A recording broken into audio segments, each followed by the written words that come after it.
हम लोगों ने आग्रह लखनऊ जाकर के किया, आग्रह दिल्ली में भी आकर के किया, पत्र के माध्यम से भी किया और अधिवक्ता के माध्यम से नोटिस देकर के भी आग्रह किया। आग्रह करते करते हम लोग थक चुके हैं, हद पार हो गई है। जितने इनके दलाल हैं और दलालों ने सहारा इंडिया को डुबाने का काम किया। मैं आपसे कई वर्षों से कहता चला आ रहा हूं और आज भी कह रहा हूं और आज आपने साबित कर दिया कह करके। जितने दलालों ने गाड़ियां मंगाई, दलाल घूम रहे गाड़ियों में, घूम रहे मुझे जानकारी मिली। जो मीडिया वाले लोग हैं, मुझे जानकारी मिली है। बड़ा मीडिया कौन होता है?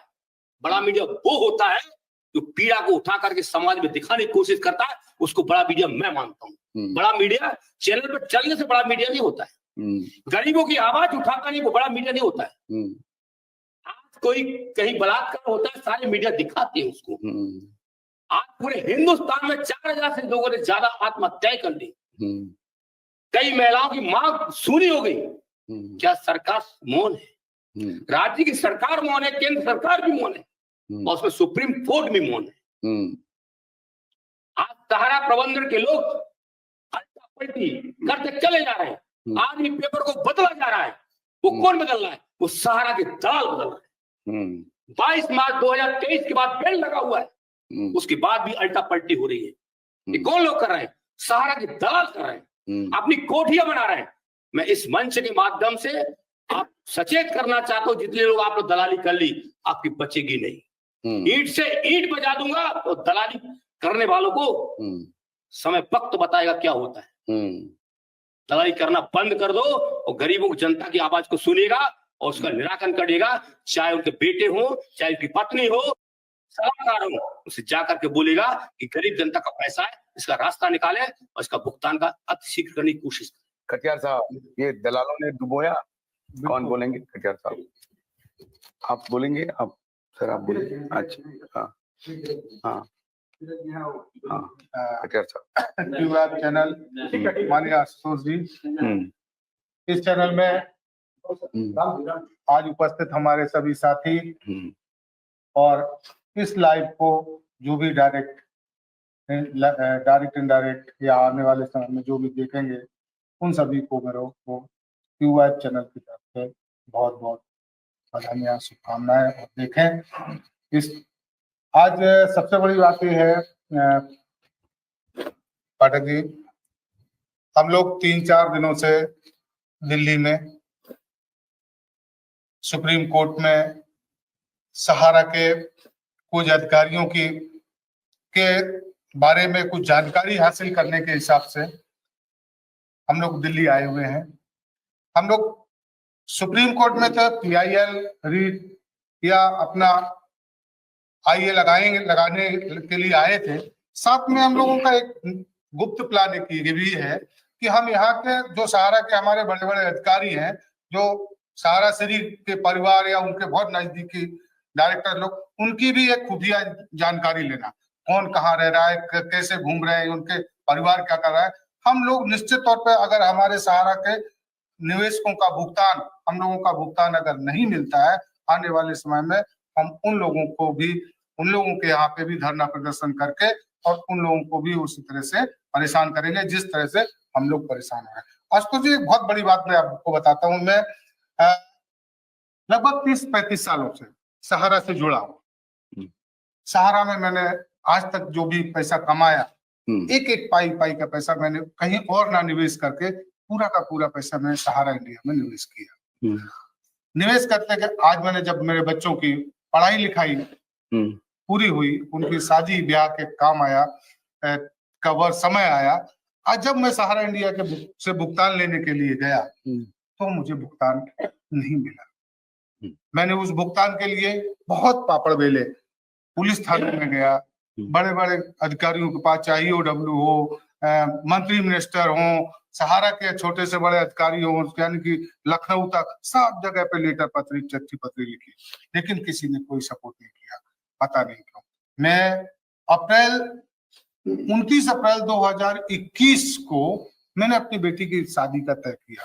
उस संबंध में लिखित आवेदन मैंने सहारा के प्रबंधन के साथ साथ में EOW, कमिश्नर, कलेक्टर सबको दिया और मुझे आश्वासन ऐसा दिया गया कि चलिए आपकी शादी के समय पे पैसा आपको दिया जाएगा कुछ ना कुछ भुगतान जरूर कर दिया जाएगा 10, 15, 20 लाख का, जबकि मेरा लगभग 70 से 75 लाख रुपए विथ इंटरेस्ट मिलेगा मुझे, जो सहारा में मैंने जमा किया हुआ है।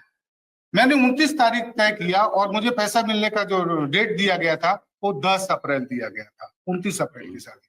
जब मैं 10 अप्रैल को वहां पे गया तो एकदम हाथ ऊपर कर दिया, यानी कि स्थिति ये आई कि हमें उस पैसे के अभाव में अपनी बच्ची की शादी का, रिश्ते का डेट कैंसिल करना पड़ा। और वो आज तक मैं उसका दोबारा डेट नहीं ले पाया हूं, क्योंकि पैसे के अभाव में। ऐसे हमारे जैसे, ये तो मैंने अपना एक उदाहरण दिया था, हमारे जैसे ऐसे पता नहीं कितने निवेशक हैं जो कोई अपने बच्चों की पढ़ाई लिखाई के लिए, कोई अपने परिवार में कोई बीमार है, किसी से कई लोगों किसी के घर में कैंसर है या अन्य तरह की बीमारियां हैं, इस तरह के से लोग कितने निवेशक परेशान हैं। अब जब किसी को कहीं पे कोई सहारा नहीं मिल रहा है, लोग सुप्रीम कोर्ट तक जा रहे हैं, सुप्रीम कोर्ट में भी अगर नहीं मिला सहारा तो एक दिन ये निवेशक का अंदर का गुस्सा जो फूटेगा तो न केवल सुप्रीम कोर्ट, न केवल सहारा के बड़े अधिकारी, बल्कि सरकार तक को भी इस सोचने के लिए मजबूर कर देंगे। मुझे ऐसा लगता है कहीं ऐसा ना हो जाए पाठक जी कि एक दिन श्रीलंका और बांग्लादेश में बन जाए। नहीं नहीं, बिल्कुल नहीं करना चाहिए, बिल्कुल। आखिर में आप कुछ बोलना चाहती हैं? आप ये अच्छा बोल लिया। सबसे पहले मैं हमारी आवाज को जनता तक पहुंचाने के लिए, हमारी दुख पीड़ा को जनता तक पहुंचाने के लिए QU चैनल को धन्यवाद देता हूं। पाठक जी को बहुत बहुत धन्यवाद देता हूं। आज हम लोग देश के तमाम से दिल्ली पहुंचे हुए हैं और इस आशा से पहुंचे हुए हैं कि न्यायपालिका अब हमारे लिए कुछ करेगी, क्योंकि संगठन के द्वारा जो PI लगाया गया था उसे पेंडिंग मैटर में डाल करके दरकिनार कर दिया गया। फिर भी संगठन के प्रयास के द्वारा दोबारा PI लगाया गया। सबसे पहला एक चीज होती है जीवन जीने के लिए विश्वास। हम जब इस समाज में जीते हैं तो उस जीवन में कार्यपालिका, न्यायपालिका और विधायिका, इन तीनों का बहुत ही अहम रोल होता है। इसी से समाज के लोगों का जीवन स्तर को सही रास्ते पे लाया जाता है। आज कार्यपालिका, विधायिका और न्यायपालिका तीनों जगहों हम लोगों ने पूरे जोर से दरवाजे को खटखटाया। जब से हमारा सहारा भुगतान नहीं कर रहा है, हम शोषित पीड़ित लोगों की आवाज को नहीं सुन रहा है, तो हम लोगों ने पहले कार्यपालिका के पास गए, फिर विधायिका के पास गए और उसके बाद अंत में न्यायपालिका के पास आ गए हैं। अब इसके बाद हमारे पास सिर्फ एक ही दरवाजा बचता है जो हमें न्याय तो नहीं देगा पर न्याय दिलवाने में हमारा सहयोग करेगा, वह है मीडिया। देश में बहुत सारे चैनल अभी चल रहे हैं पर किसी में यह ताकत नहीं है कि वह सहारा पीड़ितों की आवाज अपने चैनल के द्वारा तमाम देश के लोगों को, उच्च अधिकारियों को जो शीर्ष स्थान पर बैठे हुए हैं, जो हमारी दुख पीड़ा को दूर करने में हमारा सहयोग कर सकते हैं, उन तक हमारी बात को पहुंचा नहीं रहे हैं। मैं आशुतोष पाठक जी का बहुत बहुत धन्यवाद देता हूं कि हमारे संगठन के, हम भारत के 13 करोड़ सहारा निवेशकों के पीड़ित और शोषण की आवाज को अपने चैनल के माध्यम से उठा रहे हैं। मुझे पूर्ण विश्वास है कि इनके चैनल पे हम लोग, सोच लीजिए, आज अपनी इस लड़ाई को घर से निकलकर दिल्ली तक आ गए हैं। क्या हम जहां से हमारा न्याय मिल सकता है उसके दरवाजे पर नहीं आ सकते? क्या वहां पे भी आ सकते हैं। जब हम हजारों की भीड़ जंतर मंतर पे लगा सकते हैं, जब हम हजारों की भीड़ लखनऊ के लेकर पहुंच सकते हैं, तो आने वाले समय में इस न्यायपालिका के दरवाजे पे भी हम हजारों लाखों की भीड़ को ला सकते हैं। और जो तंत्र, सहारा तंत्र हमारा भुगतान के रास्ते में जो रोड़े अटका रहा है, हम उसके दरवाजे पे भी लाखों की भीड़ ला सकते हैं, क्योंकि यह शोषित पीड़ित जमा करता कोई अपना माँ खो दिया, कोई अपना पिता खो दिया, कोई अपना पुत्र खो दिया, कोई पत्नी अपना पति खो दिया, उसके पास क्या बचा है? अब बताइए आप। वो सारे चीज तो खोते चले जा रहे हैं, तो अब हमारे पास खोने के लिए कुछ नहीं है। अब खोना नहीं है, अब लड़ाई को हम और तेज करेंगे और दरवाजे पर आकर आपसे पैसे की वसूली के लिए अपना जी जान लगा देंगे, जरूरत पड़ी तो आपका जान भी ले लेंगे। जिस भी तरीके से हमें पैसा मिले, इस लड़ाई को हम अब जीतना है। हमने बहुत कुछ खो दिया है, अब हम खोने के लिए नहीं है, अब जीतने के लिए इस लड़ाई को लड़ रहे हैं। और जीत में हमारे साथ देश के तमाम जमाकर्ता, देश के तमाम अभिकर्ता और देश की मीडिया, ये तीनों मिलकर के आपको जो है ना ऐसा पछाड़ मारेंगे, ऐसा पछाड़ मारेंगे कि आपको एक दिन हमारा भुगतान देना होगा। घर में दुबक कर रहने से और षड्यंत्र रचने से हमारा भुगतान नहीं होगा। अब आप बाहर घर से निकलिए और हमारा भुगतान कीजिए और हमारे भुगतान में सहयोग करिए, नहीं तो वह दिन दूर नहीं। जैसे अभी हमारे एक भाई ने कहा कि कुछ समय पहले सत्ता परिवर्तन के लिए लोग सड़क पर ऐसे उतरे कि वहां के प्रधानमंत्री को देश छोड़ना पड़ गया। किसी देश के प्रधानमंत्री को देश छोड़कर भागना पड़ जाए, बहुत ही शर्मनाक बात है। विश्वास टूटा तभी तो ऐसा स्थिति पैदा हुआ। आज मेरा भी विश्वास टूट रहा है। मैं न्यायपालिका से आग्रह करता हूं, धैर्य की कोई सीमा होती है। विगत 12 सालों से आपने हमारे धैर्य का परिचय लिया है। कहीं ऐसा ना हो कि यह धैर्य टूट जाए और हिंदुस्तान के अंदर में ही श्रीलंका और बांग्लादेश जैसा माहौल बन जाए। इस सीमा को हम ना लांघे, भी अनुशासित ढंग से अपना जीवन जिए, क्योंकि हम जो लड़ाई लड़ रहे हैं किसी का कुछ छीनने की लड़ाई नहीं लड़ रहे हैं। हमारे मेहनत की गाड़ी कमाई जो आपके पास पड़ी हुई है गरीब गुरबाओं का, उसको आप उचित तरीके से वापस कर दीजिए, अन्यथा ये लड़ाई आने वाला इनकलाब के रूप में ऐसा जन सैलाब लेकर रोड पर उतरेगा कि आप बाध्य हो जाएंगे और अभी तक जो आपकी बची खुची हुई जीवन की जो दिन है वह समय से पहले ही ना समाप्त हो जाए। धन्यवाद मैं करता हूं। Thank you, thank you. आप बोलेंगे? हाँ बोलिए। हेलो, इस चैनल को देखने वाले सभी दर्शकों का मैं हार्दिक अभिनंदन करता हूं। मैं शुरुआत करता हूं मोदी जी से। बाँच का जाने पुरुषोत्त का पीड़ा, और कोर्ट को कह रहा हूं, अंधों में काना राजा जज साहब बैठे हुए हैं। मोदी जी लगता है कि अभी तक गुरु का ज्ञान नहीं लिया है। उनको पत्थर में भगवान दिखते हैं और लोगों के बीच में भगवान नहीं दिखते हैं। जीव में ही शिव है, शिव भी नहीं बचाएंगे राम से द्रोह कर करके। लोगों का पैसा मतलब उसकी लक्ष्मी रख लिए है, वो उसको लौटा देंगे, उसी में उनका भलाई है। ऐसे भी 3 का राज चला गया, ब्राह्मण क्षत्रिय शुद्ध वैश्य का चला गया, शूद्र का राज है। शुद्ध मतलब नीच प्रवृत्ति। राजा देश से बड़ा नहीं है, उसके लिए सब कुछ है, और प्रजा खुशहाल नहीं तो राजा भी खुशहाल नहीं रह सकता है। इसका कीमत चुकाना पड़ेगा। बाली का हाल हो जाएगा उनका भी, कि जब राम मारे तो पूछना पड़ा बाली को कि हमको आप क्यों मारे हैं। वही हाल होगा मोदी जी का। मोदी जी आप सुन लीजिए, और कोई भी पार्टी को आप लोग भरोसा मत कीजिए। नाराज हंसो जब ना कोदो सर आए, जो सुबह हंसे तो हंसे, चलड़िया हंसे। सुबह का मतलब दूर फटक देता है, चलड़िया चल देता है, कोई अपने पास नहीं रखता है। कोई भी नेता मंत्री जनता को अपने पास नहीं रखता है। जनता अंधी बारी ना बने।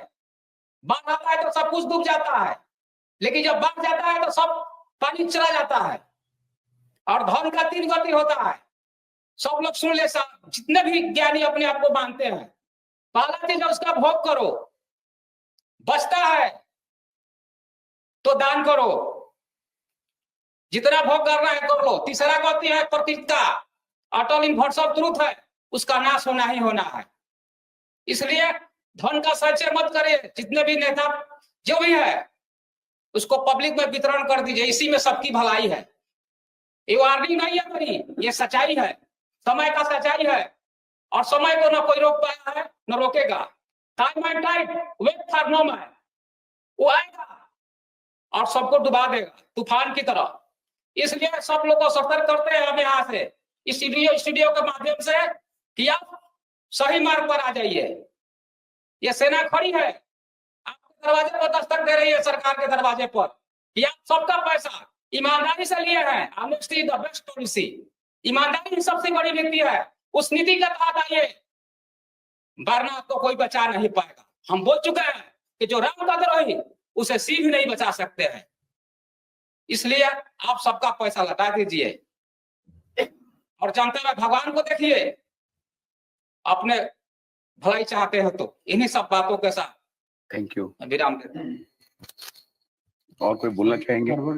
सरवर जी, सरवर बोलिए। नमस्कार जी। नमस्कार। मैं यहाँ पर उपस्थित अपने सभी साथियों के संगठन का और QI नेटवर्क से सभी का हार्दिक अभिनंदन करता हूँ।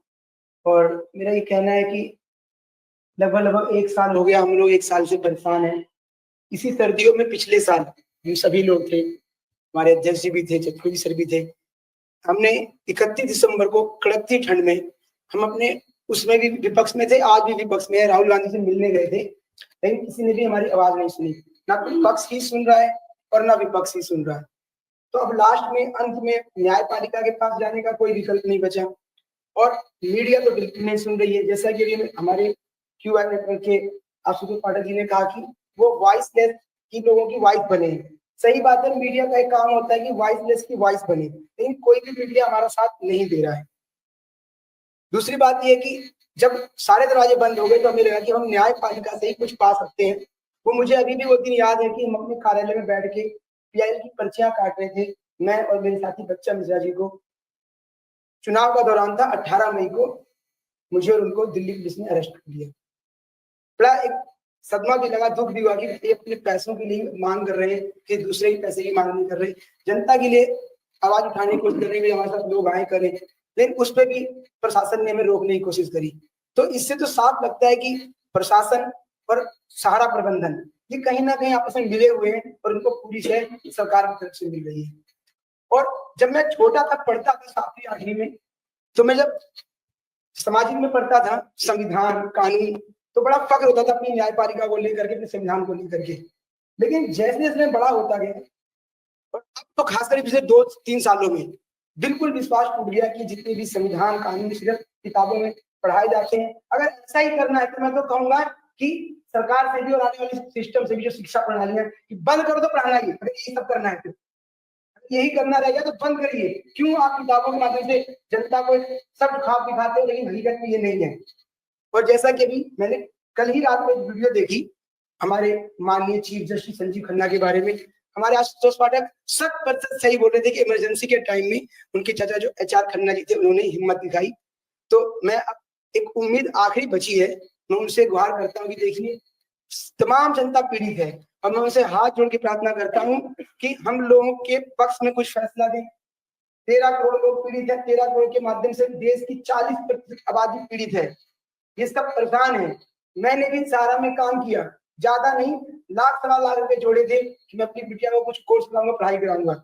आज उसकी उम्र हो चुकी है, पैसा मेरा फंसा हुआ है, कुछ कर नहीं पा रहा हूँ। और जैसे मेरे भाई ने भी कहा, सही कहा कि आप राम राज लाए, मैं सरकार से कहना चाह रहा हूँ कि आप राम राज लाए, लेकिन राम राज तो लाए, लेकिन आप रामचंद्र जी, भगवान रामचंद्र जी के आदर्शों को समझ नहीं पा रहे। ये आदर्श नहीं होते कि देश की जनता पीड़ित रहे तो वो राज है, वो राज नहीं है, ये भ्रष्टाचार है।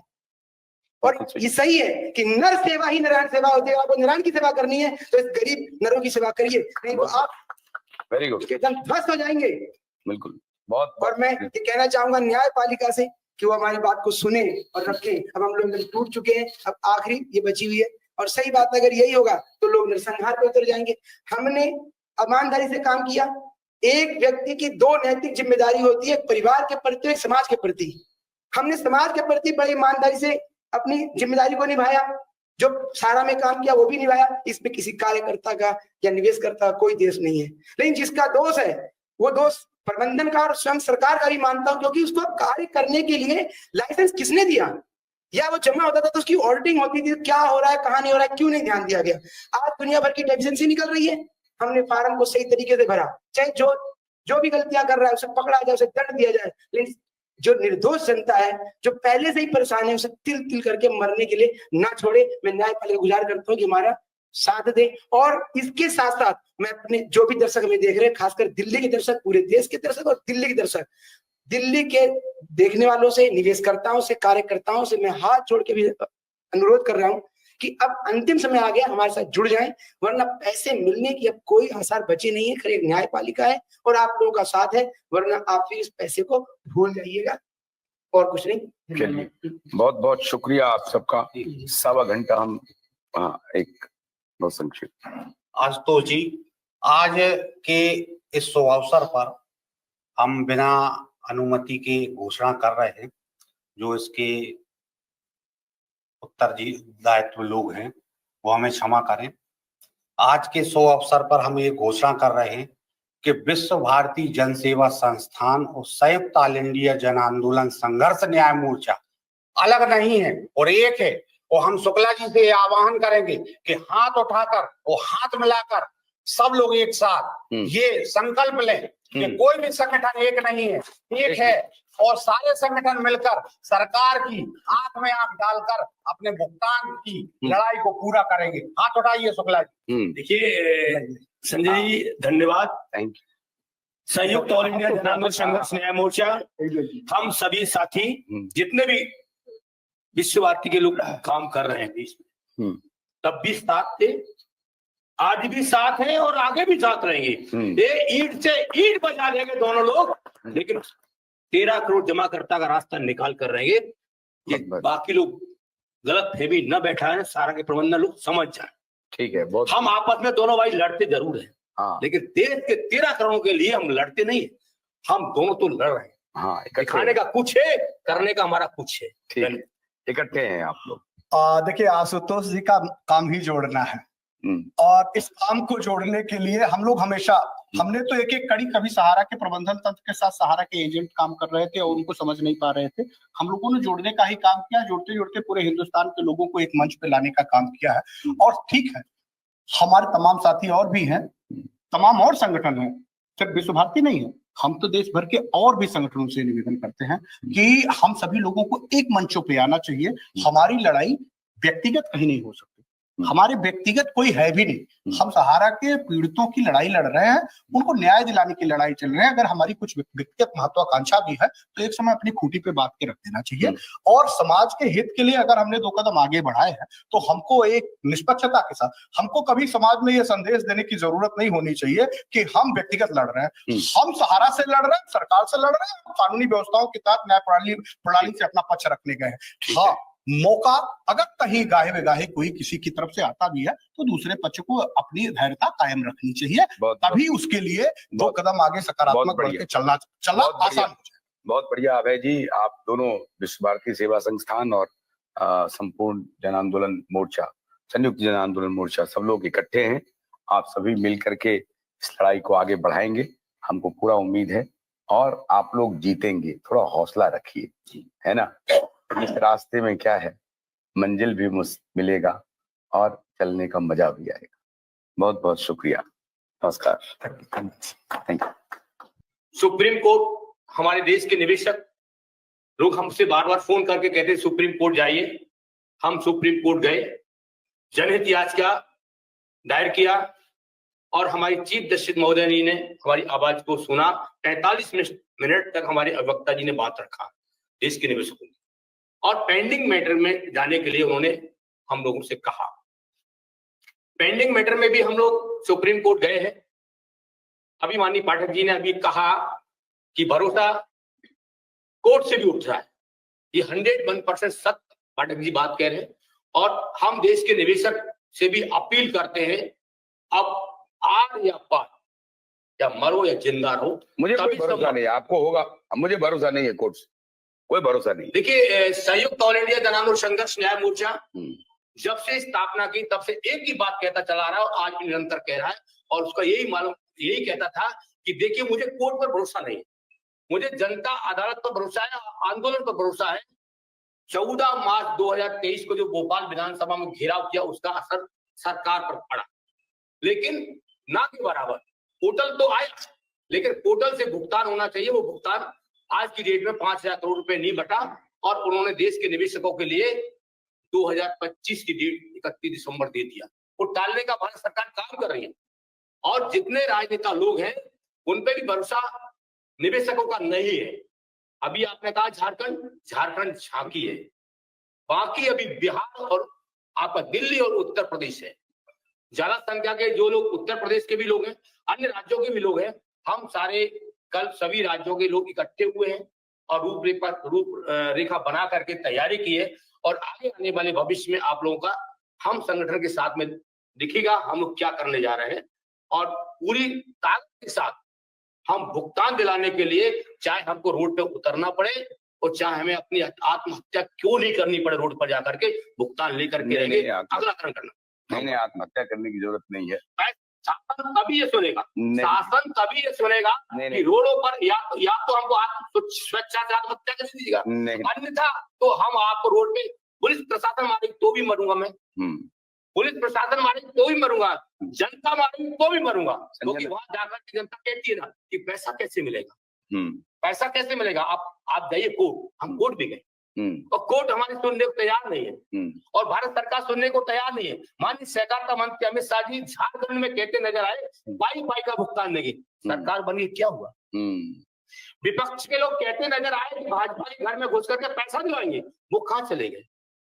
मैं दोनों सत्ता पक्ष की विपक्ष की बात कर रहा हूँ, इसका मतलब सत्ता पक्ष भी साथ नहीं दे रहा, विपक्ष भी हमारा साथ नहीं दे रहा, तो हम मरे तो ही वो आत्महत्या के समान है। संजय नायक जी, अभी जो झारखंड में जो बात हुई है उससे कोई होप दिख रहा है आपको? वो कह तो रहे हैं क्या पॉलिटिक्स कर रहे हैं वो भी खाली? आशुतोष जी नमस्कार। नमस्कार। लाइव में सारे अतिथियों को मैं मध्य प्रदेश की धरा से संजय नायक प्रणाम करता हूं, और जो इस लाइव को प्रत्यक्ष अप्रत्यक्ष देख रहे हैं उन सभी को भी मैं प्रणाम करता हूं।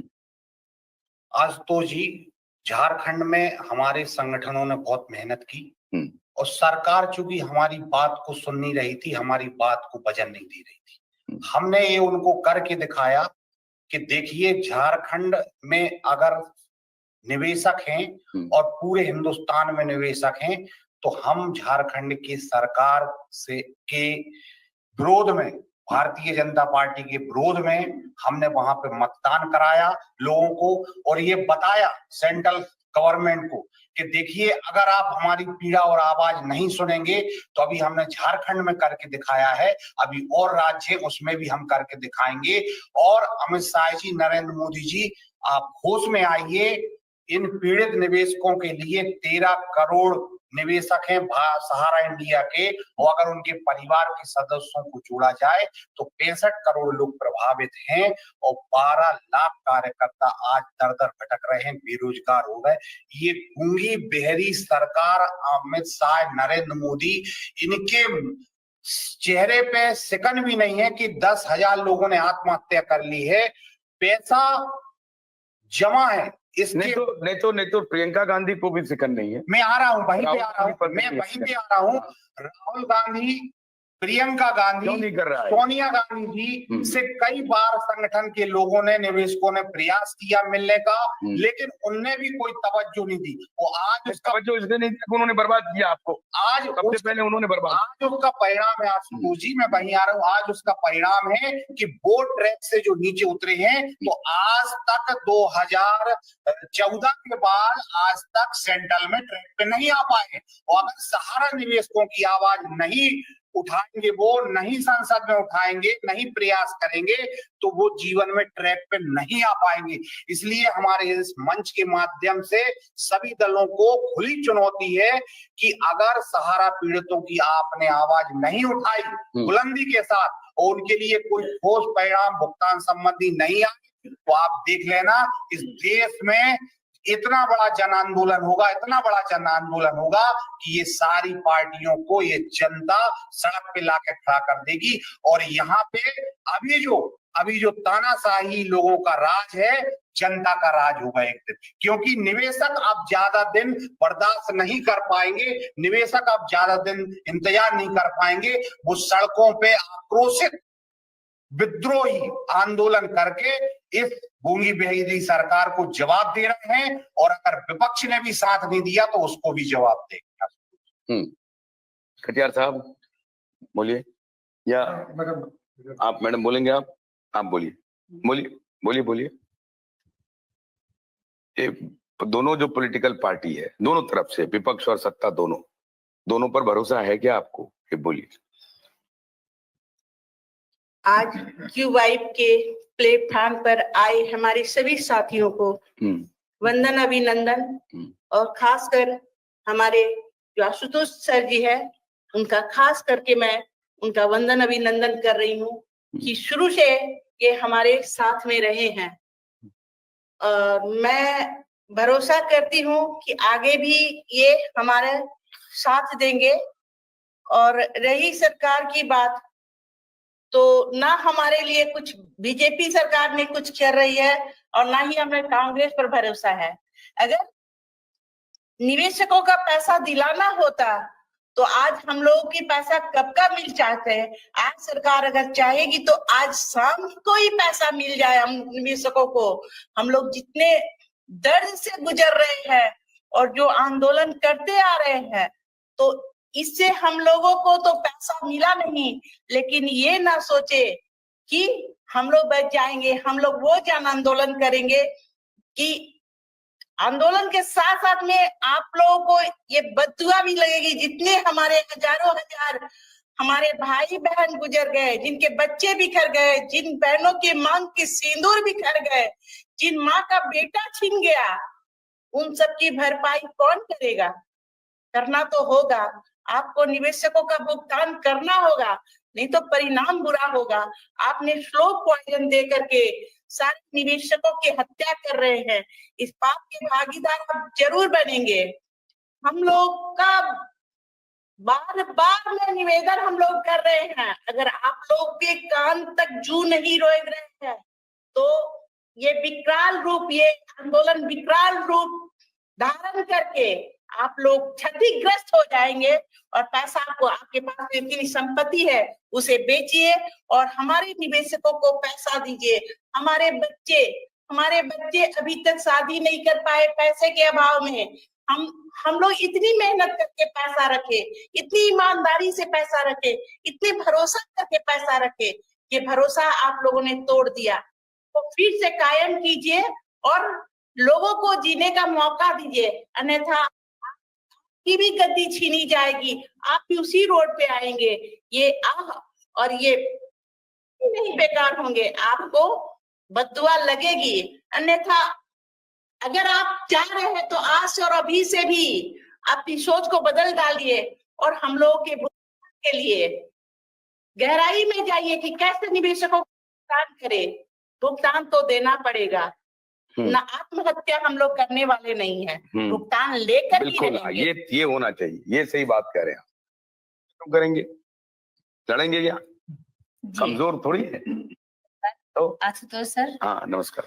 और क्यूवाइब नेटवर्क के जितने भी हमारे दर्शक हैं क्यूवाइब नेटवर्क के, उन सभी का मैं वंदन अभिनंदन और उनका धन्यवाद अदा करती हूँ। बाकी हमारे साथ हमारे टीम के संगठन के कई सारे लोग हैं, सभी का मैं वंदन अभिनंदन करती हूँ। आशुतोष सर, जैसे कि ठीक है, आपने कहा कि आपको कोर्ट पे भरोसा नहीं है, भरोसा तो बट हमको भी नहीं लग रहा था, बट ठीक है। सुप्रीम कोर्ट, जिसे हम न्याय का मंदिर कहते हैं, वहां से कल जो हम लोगों की थोड़ी सी प्रतिक्रिया हुई, हम लोग, आपको मालूम होगा जैसे कि हम लोग PIL लगा चुके हैं, तो उसमें हमको कुछ अच्छा ही एक मिला है आश्वासन। हमको यकीन है कि हमें अब न्याय सुप्रीम कोर्ट से मिलेगा, बट लेकिन अब ये जो मैं प्रधानमंत्री जी से भी कहना चाहती हूँ और जो हमारे जो सहारा के जो जितने भी मैनेजमेंट के लोग हैं, प्लीज मैं उनसे भी कहना चाहती हूँ कि अभी भी वो लोग चेत जाएं, जाग जाएं, क्योंकि हम लीगल की कार्रवाई तो कर ही रहे हैं, बट आगे हम क्या करने वाले हैं ये आप देखोगे तो परेशान हो जाओगे। आप यकीन नहीं कर पाओगे हम लोग क्या करने जा रहे हैं। हम लोग वो करेंगे जहां लोग जाना, मतलब जो लोग कदम नहीं उठा सकते वहां पे भी हम कदम रखेंगे। इसलिए मेरा निवेदन है आप लोगों से और सरकार से भी देखिए ना, सत्ता पक्ष सुन रही है ना विपक्ष सुन रहा है, दोनों मौन है। पता नहीं क्यों इन लोगों को सांप सूंघ जाता है।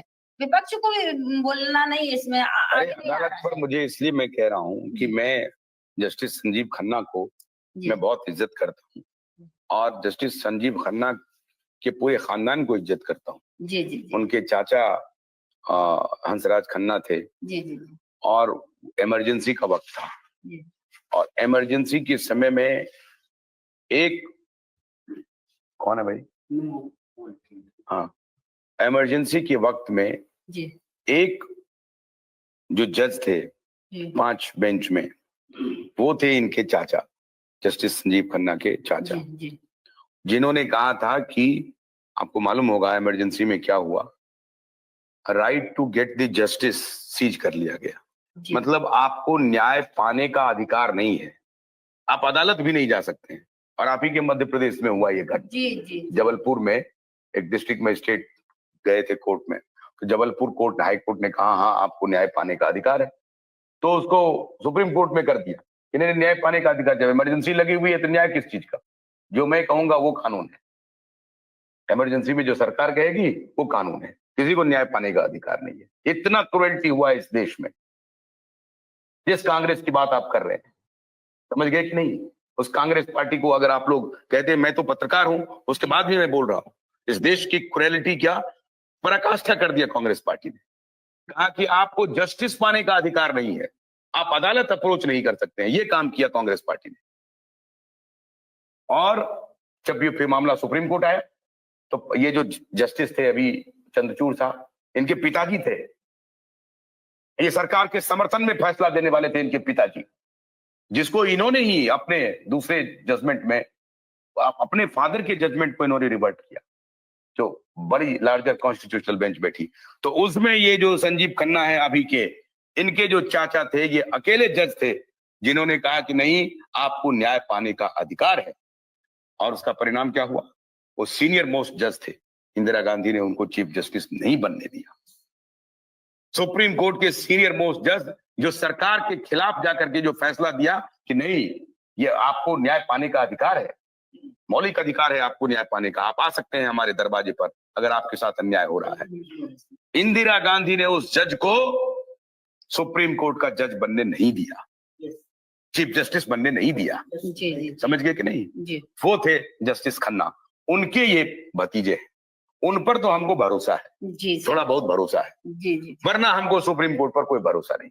जी सर। आप बोलिए, मैं तो बोल रहा हूँ बाकी जी जी हिम्मत सुप्रीम कोर्ट को तो भेजे कंटेम्प्ट हमारे खिलाफ। मैं तो एक बार नहीं 1 लाख बार बोला हूँ, जी जी बोला हूँ सुप्रीम कोर्ट को, अभी बोल रहा हूँ। सुशांत दिशा के मामले में सुप्रीम कोर्ट ने ऑर्डर किया सुशांत दिशा केस में सीबीआई को कि आप पीरियोडिक रिपोर्ट दीजिए कि इन्वेस्टिगेशन क्या हो रहा है।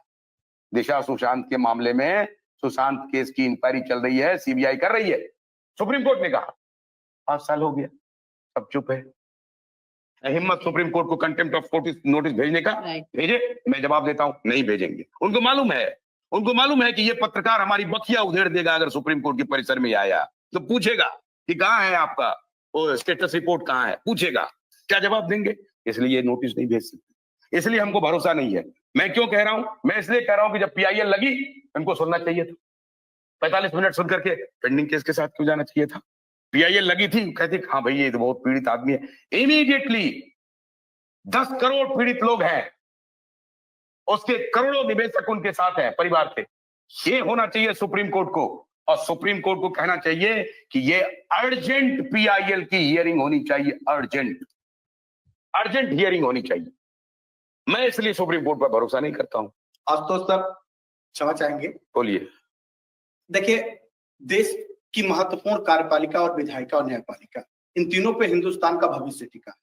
निश्चित तौर पे जब कोई पीड़ित होता है, कोई शोषित होता है, तो न्याय के दरवाजे खटखटाते हैं और तमाम राजनेताओं के पास और तमाम विधि है, पत्रकारिता भी उसकी महत्वपूर्ण जगह एक बहुत। हाँ, हम उनके अधीन नहीं है, निकाल लीजिए, हम बराबर में खड़े हैं। की संवैधानिक व्यवस्था जो दलाल उनके साथ नीचे में चले गए हैं, मैं उनका नहीं जानता। We are the fourth pillar. We are not under him.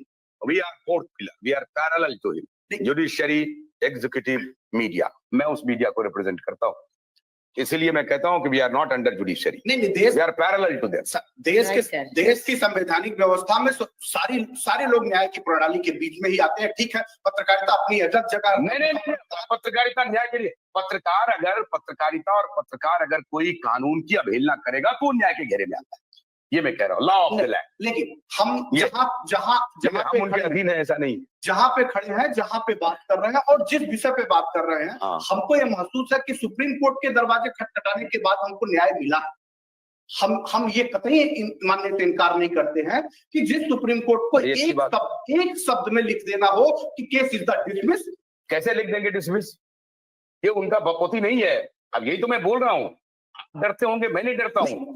हमको तो न्याय, सुप्रीम कोर्ट के जस्टिस ये नहीं लिख सकते हैं, वो उनको कानून की पालना करनी है, कानून की व्याख्या करनी है, वो वहां नहीं है ऑलमाइटी की कुछ भी लिख देंगे। सबसे बड़ी नहीं हो सकता। आशुतोष सर, सबसे बड़ी बात ये थी कि हम पीड़ित पक्ष के लोग गए थे, वो आपको याद होगा, मैं फिर कहूंगा कि आज इस विषय पे हम लोग ये आंदोलन के मुद्दे पे ही बहुत बड़ी बात करने आए थे और न्याय के जो कार्य प्रणाली हम लोगों ने वहां तक ले जाके रखी थी इसको भी बताने आए थे। लेकिन मुद्दा बहुत बड़े उस पे आ गया है कि सुप्रीम कोर्ट के ऊपर से हम लोगों का विश्वास ही खत्म होता जा रहा। विश्वास तो तब भी नहीं खत्म हुआ था जब सुप्रीम कोर्ट ने 2012 में देश की सर्वोच्च अदालत ने सुप्रीम कोर्ट सहारा के प्रबंधन तंत्र को यह निर्देशित कर दिया था कि 15% ब्याज के साथ इन लोगों के पैसे दिए जाए। उसके बाद लगातार 12 साल तक उस कोर्ट का अनुपालन नहीं हुआ, तमाम कागजी कार्रवाइयों में फंसता चला गया और तब भी कोर्ट पे हम विश्वास बनाए आए। 12 साल का समय हमारा लगा। तो कोर्ट पे विश्वास तब भी है जब जिस केस के लिए हम लोग सुप्रीम कोर्ट में गए, सरकार भी जिस केस के लिए सुप्रीम कोर्ट में पैसे मांगने के लिए कि 5,000 करोड़ रुपए पता नहीं किस आधार पे कौन तरीके अपना करके उन्होंने भारत के सॉलिसिटर जनरल को भेजा और 5,000 करोड़ रुपए लेकर आई, जहां पे हम मामला कर रहे थे 3 लाख करोड़ रुपए से ज्यादा दिए। तो उन्होंने कितना दिया? 5,000 करोड़ रुपए दिए। कंडीशन क्या लगाया कि आप इनके लोग स्मॉल इन्वेस्टरों को पैसा बांटिए। उन्होंने टाइम टेकिंग नहीं दिया, भारत की सरकार ने टाइम टेकिंग दिया कि हम 45 दिनों के अंदर उस पैसे को बांटेंगे और 45 दिनों के बीच में उन्होंने जो सुप्रीम कोर्ट ने गाइडलाइन दिया, उनके 3 वकीलों का पैनल, जज का पैनल के रखा उसकी निगरानी करने के लिए। और आज तक 1.5 साल से ज्यादा का समय हो गया। वो निगरानी जिस सुप्रीम कोर्ट ने उनको निगरानी के लिए रखा, उनकी फाइल सबमिटेड होकर के सुप्रीम कोर्ट से नहीं कह पाई कि 1,000 करोड़ रुपए भी 300 करोड़ रुपए बीच में बांटे थे उन्होंने। उसके बाद जब बड़े पैमाने पे आंदोलन को और बड़े पैमाने पे सरकार को बताने की बारी आई तो जल्दी में उन्होंने 3 महीने में 1,000 करोड़ और बांट दिए। 1400 करोड़ रुपए बांट पाए, जबकि 5,000 करोड़ रुपए बांटने के लिए 45 दिन में कहा। तो निगरानी करने वाले तो उसी सुप्रीम कोर्ट के लोग हैं। विश्वास ना होने के बावजूद भी मुख्य धारा तो उसी सुप्रीम कोर्ट की तरफ से होकर नहीं जा रहा, क्योंकि ये भारत की सरकार की बात नहीं मानते, भारत की सरकार और संविधान से ऊंचे हैं। इनके अंदर सारी की सारी फैसिलिटीज है। वो नेताओं को खरीदते उनको टाइम नहीं लगता, उनको अधिकारियों को खरीदते टाइम नहीं लगता। उनके पास देश की न्यायालय से सबसे बड़ी न्यायालय अपनी कोर्ट बनाए बैठे हुए हैं। वो कई आपके माध्यम से हम लोग उनको सुनते भी मिला है, देश के और भी लोग कहते हुए दिखाई दे रहा है कि भाई हम 5,000 करोड़ रुपए खर्च कर देंगे, 10,000 करोड़ रुपए सरकार को बांट देंगे। मतलब देश की संवैधानिक व्यवस्था से उनका कोई लेना देना नहीं है, देश के तमाम कानून व्यवस्था से उनको लेना देना नहीं है। देश के 13 करोड़ निवेशकों को वो सांप की तरह, मुर्गी की तरह काट करके खाने की योजना बना रहे हैं। तो ये तो देश के निवेशकों को सोचना पड़ेगा, खासतौर पर जो देश के निवेशक है, कि हमारे पैसे पे वो हमारे ही ऊपर ये कहते हैं कि हम 5,000 करोड़ रुपए तुम्हारा बर्बाद कर देंगे सुप्रीम कोर्ट पे। यानी सुप्रीम कोर्ट को बिकाऊ समझ रहे हैं। उनका कहना क्या है? वो इनकी इतनी बड़ी हिम्मत और इतनी बड़ी मजाल कि देश की न्याय व्यवस्था सुप्रीम कोर्ट को ये कहते हैं, सुप्रीम कोर्ट को खरीद दूंगा, तुमको नहीं खरीद पाऊंगा, तुमको पैसा नहीं दूंगा।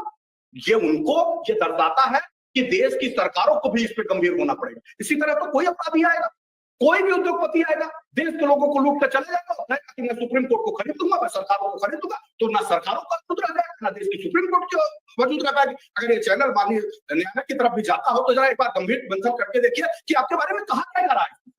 लोगों के बीच में अवधारणा क्या पैदा हो रही है कि जिस कानून और न्याय व्यवस्था के लिए हम एकदम स्टैंड बाई होकर खड़े करते कि हमको कानून का अनुपालना करना पड़ता।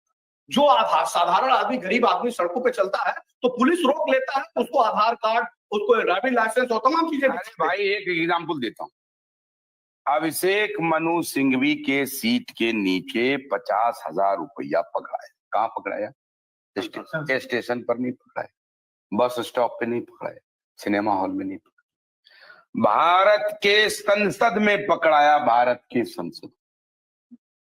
अब वो पैसा अभिषेक मनु सिंघवी का है, किसका है नहीं है, एक दिन खबर आई वो गायब हो गई।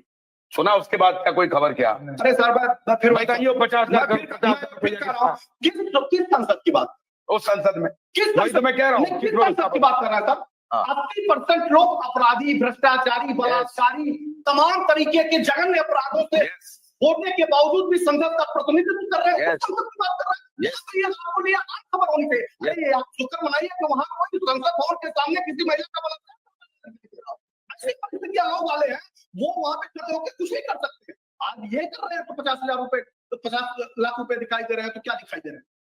ये तो उन लोगों के लिए कुछ भी संभव नहीं। इसी नाते कहा गया है कि लोकतंत्र का पवित्र मंदिर है, जब तक इसको गंगा जल से साफ नहीं करोगे, जब तक इन भ्रष्टाचारियों को निकाल करके बाहर नहीं करोगे, जब तक स्वच्छता भरी और आम इंसानों को जो वास्तव में नाता रखते हो, जो एकदम शिक्षित परिवार के लोग आते हो, जो समाज के प्रतिनिधित्व करने वाले लोग हो, उनको आप टिकट नहीं देते हो, उनको सदन में नहीं भेजते हो, तब तक ये लोकतंत्र का पवित्र मंदिर इसी तरह ही कलंकित होता रहे।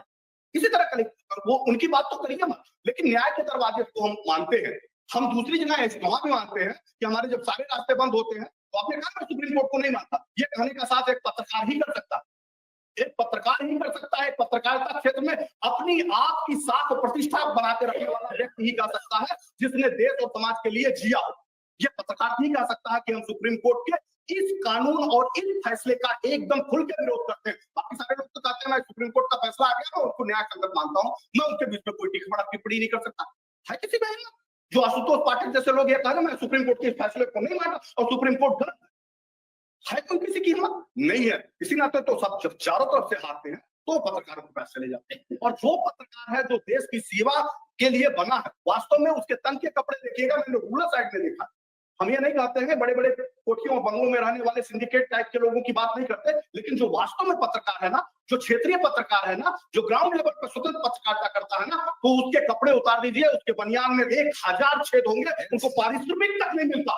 और वही देश के लिए सच्चे लोगों को जागरूक करके वही अपराध को कम करने की बात करता है। बाकी सारे लोगों को देखा है पेट वर्कर है, कोई भी बड़े अखबार, नाम नहीं लूंगा, या छोटे से बड़ा कोई भी अखबार उठा लीजिए, वो ये हमसे कहते हुए 50 लाख रुपए दीजिए आपकी भी खबर चला दूंगा। आज तक मैं दूसरा हूँ, इस मंच पे हूँ, मेरे तमाम साथी देश भर के हैं, कभी आशुतोष जी ने कहा दिया हो कि भाई हमको 10,000 दे दो तब तुम्हारी खबर लाऊंगा और तब आपके लिए बोलूंगा। आज पैसे ना देने के बावजूद भी आशुतोष जी ऑल इंडिया जन आंदोलन संगठन ने देश के 13 करोड़ निवेशकों के लिए उसी तरह बोल रहे हैं, जैसे अजय शुक्ला बोल रहा है, जैसे नागेंद्र कुशवाहा बोल रहे हैं, जैसे संतोष जी बोल रहे हैं, जैसे सतीश चतुर्वेदी बोल रहे हैं, और बहुत सारे लोग बोल रहे हैं। क्यों बोल रहे हैं भाई? क्योंकि उनके अंदर अभी भी देश के पीड़ित लोगों के लिए जगह है, चाहे वो जिस पर से। तो मुझे तो उसी दरवाजे को खोजना था। आज इतने लोगों को बैठा कर पाने का, इस मंच पे खड़ा करवा पाने का है नहीं कुछ। मुझे नहीं बुलाया कभी कि बड़े चैनलों को, जिसको आप पेट चैनल बोलते हो, बड़े चैनल जो गोदी मीडिया बोलती हो, कभी सुन लिया? उनको तो हिंदू मुसलमान अगड़े पिछले करने से कोई फुर्सत नहीं है, उनको तो पार्टियों की सत्ता बनाने से कोई मतलब नहीं है। कांग्रेस और बीजेपी से कभी यह सवाल करते हुए दिखाई हो कि भाई इसके पहले 5 साल से लोग लड़ रहे हैं, कहां हैं आप?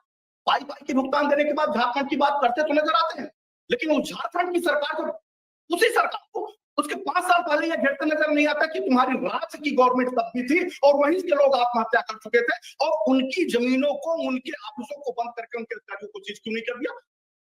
क्या तब हेमंत सोरेन नहीं थे क्या? और आज हेमंत सोरेन है, ठीक है, अगर आज है तो आज उन्होंने वादा किया था, तमाम बिहार के से लेकर तमाम विपक्ष के नेताओं ने वादा किया था सदन में खुलेगा।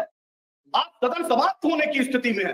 अब पप्पू साजी से, पप्पू यादव जैसे लोग ये कहते थे मैं भारतीय जनता पार्टी का कार्यालय हिला दूंगा, मैं सदनों को चलने नहीं दूंगा, भारतीय जनता पार्टी के लोगों को कराने नहीं दूंगा। कहां गायब हो गए? कहां वो वोट लेने की बड़ी बातें करते हुए दिखाई देते हैं। निश्चित तौर पर जब लोग टूट जाते हैं ना, तो लोगों को वो रास्ते तलाश करने पड़ते हैं कि इनको सबक सिखाए जाए। और कभी कभी लोग अपने रास्ते बदल देते हैं जब न्याय व्यवस्था से उनका विश्वास उठ जाता है, जब कानून से विश्वास उठ जाता है, राजनेताओं से विश्वास उठा, तो उनको दूसरे रास्ते इख्तियार करते हैं जो संवैधानिक रूप से सही नहीं है। आज एक नाम से देश में गूंज रहा है Lawrence Bishnoi, Lawrence Bishnoi, Lawrence Bishnoi. बहुत लोग तो बोल रहे थे लॉरेंस बिश्नोई का। क्या आप चाहते हैं कि देश की कानूनी व्यवस्था से बड़ी होकर के हम लॉरेंस बिश्नोई की मदद लेने चले जाए? क्या भारत की राजनीतिक व्यवस्था से बंद होकर लॉरेंस बिश्नोई की मदद लेने चले जाए? क्या सुप्रीम कोर्ट भी यह कहना चाहते हैं तुम लॉरेंस बिश्नोई से मदद दो? भारत की सरकार तो उनसे मदद ले रही होगी ना, तमाम राजनेता उनसे मदद ले रहे होंगे ना, अपराधियों को संरक्षण दे रही है भारत की सरकार ना। अब हमको लगता है कि हमको भी अपराधियों की शरण में जाना चाहिए, लॉरेंस बिश्नोई जैसे लोगों के साथ अपनी न्याय की गुहार लगानी चाहिए। अगर हमको सुप्रीम कोर्ट न्याय नहीं देती है तो हम भी चलेंगे अदालती की जेल में लॉरेंस बिश्नोई से मांग कि भाई हमारी मदद कर। जब देश की न्याय व्यवस्था यही रह गई है, देश की कानूनी व्यवस्था है, संवैधानिक व्यवस्था यही रह गई है, तो हमको अपराधियों के बीच में जाकर अपनी बात रखनी होगी। ठीक है, हम 1-1 रुपया अगर इकट्ठा करके सुप्रीम कोर्ट को दे सकते हैं, 1-1 रुपया इकट्ठा करके आंदोलन कर सकते हैं, तो 1-1 रुपया इकट्ठा करके लॉरेंस बिश्नोई को दे सकते हैं। देखिए ये है पीड़ा। माननीय जज साहब, ये लोग तो नहीं बोलेंगे, मैं तो बोलूंगा, मैं तो बोलता ही रहा हूं। तो माननीय जज साहब, ये है पीड़ा। अब आप लॉरेंस बिश्नोई बना रहे हैं, जो भी तारीख दे रहे हैं 7 जनवरी का, 8 जनवरी का, 12 जनवरी का, 20 जनवरी का, तारीख दीजिए, तारीख पर कुछ दो टूक कर दीजिए। ये लोग सब आपके मातहत है, मैं तो नहीं मातहत हूं। मैं तो साफ साफ आपको कहता हूं, मुझे न्याय के मंदिर में मुझे सिर्फ और सिर्फ पाप दिख रहा है, भ्रष्टाचार दिख रहा है।